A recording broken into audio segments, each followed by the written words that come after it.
Alright, it is Sunday afternoon, and I've officially been up for almost 30 minutes, so it's time to talk about math. Specifically, angle measurements and rotations. This is important because they're involved in basically every kind of math. So unless you want to drop out of high school and be a bum, you're going to need to know how to do this, or you'll fail miserably. So we'll start off with talking about standard position, which is basically the measure of an angle from the positive horizontal axis. So you have an angle, going up here. We'll say it's 45 degrees. From the positive horizontal axis, it would just be 45 degrees. And yes, I have terrible, terrible handwriting. And also, it can be negative. So say the angle is down here. If it rotated that much, it could be all the way this, but it's more likely that it's just a negative 45 degree angle. So it's measured depending on which way whatever ray you're talking about has rotated on its axis, and depending on which way you could either have a very large positive angle or a small negative angle.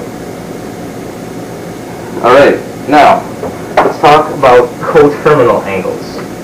Coterminal angles are basically angles that differ by multiples of 360. So, let me explain. We all know that a full rotation around the axis is 360 degrees.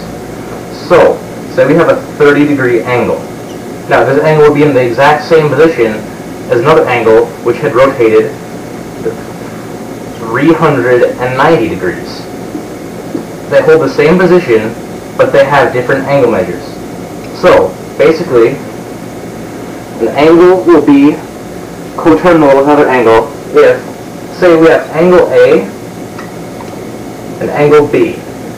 A and B are coterminal if B equals A plus 360 n. N meaning that any multiple of 360. So it'll always end up in the same spot.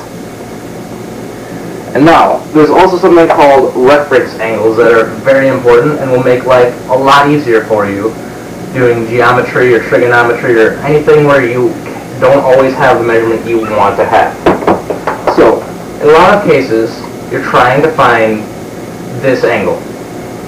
So, but a lot of times you only have enough information to find this angle instead of the original angle right there. So, this would be called a reference angle.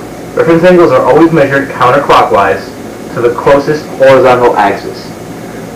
So, we'll say that this is a 30 degree angle. Alright, so then we know that this whole angle from here to there is 180 degrees.